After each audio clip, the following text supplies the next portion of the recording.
다 놓아버리고 싶고 살고 싶지 않고. 그렇게 여러분도 힘든 인생의 과정이 한 번쯤은 있었을 거예요, 살면서. 그럴 때 어때요? 다 놓아버리고 싶죠. 다 놓아버리고 싶죠. 여러분 인생에서 그런 적 없어요? 있어요? 다 놓아버리고 싶고 살고 싶지 않고 이런 때 희망이 없어요. 희망이. 믿을 사람 하나도 없고 불신이 있다 보면, 신뢰가 없다 보면 믿을 사람이 없잖아요. 죽어버리고 싶은 거예요. 엘리야도 지금 그런 상태인 거예요. 하나님 나 그냥 거둬가세요 이러는 거예요. 그런데 정말 신기한 거는 그런 엘리야한테 하나님이 오시긴 오세요. 근데 너 왜 그래? 이러지 않아요. 그러면 안 되지! 이런 말 안 해요. 그러면 안 돼! 이러지 않아요. 다그치거나 지적하거나 훈계하지 않아요. 이때 하나님 어떻게 해요? 일어나 먹어. 우리 읽었잖아요, 조금 전에. 쉬게 내버려 두잖아요. 쉬고 음식을 먹게 내버려 두잖아요. 일어나지 못해요. 계속 누워서 자요, 엘리야가 힘들어서. 그럴 때 하나님의 천사가 와서 일어나서 먹어. 그리고 먹을 걸 주세요. 그리고 또 가요. 그 다음에 또 자고 막 있을 때 다시 와가지고 어루만져요. 엘리야를 어루만지면서 생각을 해보세요. 하나님의 천사가 나를 어루만진다. 얼마나 힘이 나요. 어루만지면서 엘리야야 일어나 먹어. 또 그래요. 이거는 그냥 단순하게 정서적으로만 이루어하는 게 아니라 먹어라. 몸을 회복시켜라. 이렇게 말씀하고 계시는 거예요. 몸을 통해서 회복시키는 거예요. 몸을 통해서. 몸이 중요하다고. 우리나라도 이런 말 많이 하잖아요. 언제 밥 한번 같이 먹어요? 언제 밥 먹읍시다. 이런 얘기 많이 하잖아요. 실제로 밥을 먹으면서 위로도 되고 회복도 주기 때문이죠. 여러분들은 얼마나 사랑하는 사람과 밥을 자주 먹는지 모르겠어요. 요즘에 집밥을 안 먹는 시대예요. 식구라는 게 밥을 같이 먹는 사람이 식구예요. 그래서 밥을 집에 같이 차려지고 밥을 같이 먹고 도란도란 얘기하고 이런 걸 많이 해야 되는데 지금 너무 그게 없어져요. 밥도 따로 먹고 뭐 이런 게 너무 많아져가지고.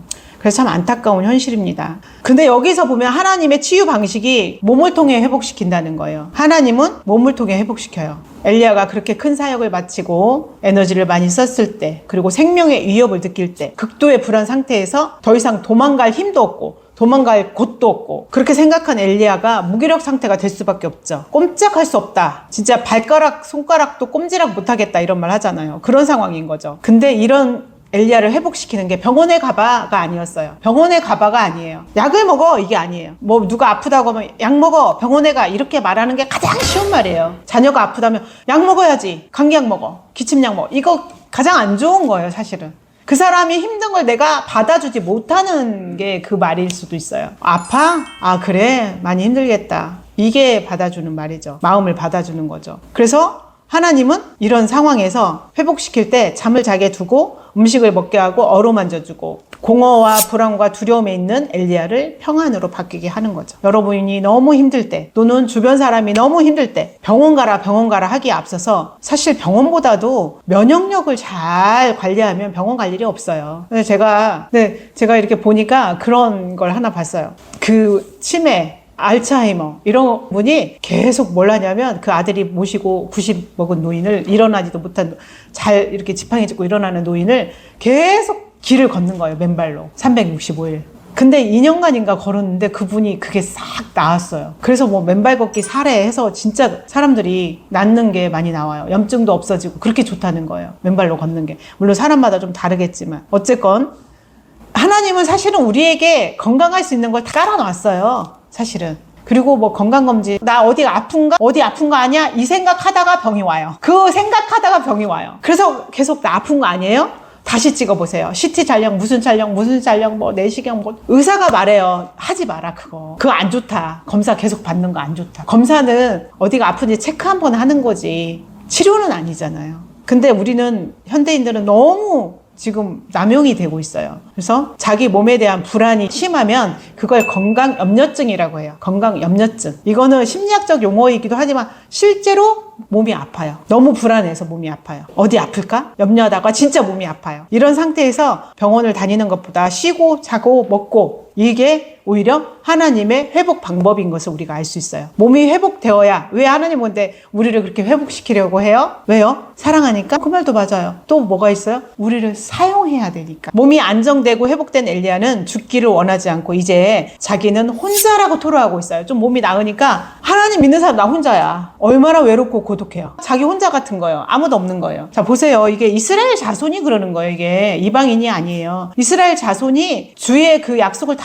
버리고 주의 제단도 다 헐어버리고 칼로 주의 선지자 다 죽이고 오직 나만 남았거든. 엘리야까지도 죽이려고 하는 거예요. 얼마나 진짜 기가 막혀요. 믿어지지 않지만 그래요. 엘리야는 이렇게 호소하고 있어요. 그런데 이스합에 널 죽일 거야. 그것도 무서웠지만 엘리야는 사실 더 무서운 건 뭐냐면 나 혼자다 이거예요. 혼자라는 그 느낌은 정말 무서운 거예요. 지난주에 제가 시험은 그 전주에 한 것 같고 지난주에 외로움에 대해서 제가 말씀을 전했는데 외로움을 느끼면 자기 혼자인 것 같아요. 나 혼자 버려진 것 같은 감정이 돼요. 그럴 때 불안이 높아져요. 그리고 사회적으로 누군가랑 연결이 안 되었다는 그 느낌이 연결되었다는 게 차단된 것 같은 그게 굉장히 두려움으로 오거든요. 가끔 우리가 하나님을 믿지만 하나님을 잘 믿는 자가 있을까? 막 너무 세상이 이상하게 돌아가면 진짜 이단이 너무 판을 쳤잖아요. 얼마 전까지. 그걸 보면서 진짜 참 하나님을 믿는 거가 누군지를 잘 모르고 분별이 안 돼갖고 막 백성들 거기 휘둘리고 다니는 걸 보면 하나님 믿는 자가 이렇게 없을까? 진짜 하나님을 제대로 믿는 자가 없구나. 막 이런 걱정이 될 때가 있어요. 그럴 때 우리가 위로를 받는 곳이 어디냐면 여기에 나오는 말씀인데 하나님이 그때 그렇게 말해요. 그러니까 지금 엘리야가 뭐라고 해요? 나 혼자네요. 처음에는 나 죽여주세요. 나 죽여요. 그냥 차라리 날 데려가요. 하나님한테 그랬다가 하나님이 이제 먹이고 어루만지고 자게 하고 이렇게 하니까 살아나가지고 근데 나 혼자예요. 그러는 거예요. 엘리야가. 그러니까 하나님이 뭐라고 하냐면 바알에게 무릎 꿇지 않는 7,000명이 있다. 우리는 모르지만 하나님 어딘가에 정말 우리 교회도 숨어 있을 수 있어요. 참으로 하나님을 믿는 자들이 이렇게 작은 교회에 숨어 있을 수 있다고 저는 생각을 해요. 하나님이 화려한 걸 그렇게 좋아하지는 않으시잖아요. 화려한 걸 뭐 때로는 하겠지만 그래서 무릎 꿇지 않는 7,000명 이 말이 얼마나 위로가 되는지 몰라요. 감사하잖아요. 하나님을 바라보는 순전한 7,000명이 있다는 거. 악의 시절을 참고 인내할 수 있게 하는 거죠. 그래서 엘리야는 사람이 자기 혼자라고 생각했지만 혼자가 아니었던 거예요. 7,000명이나 있었던 거예요. 사교에 흔들리지 않고 무속에 흔들리지 않고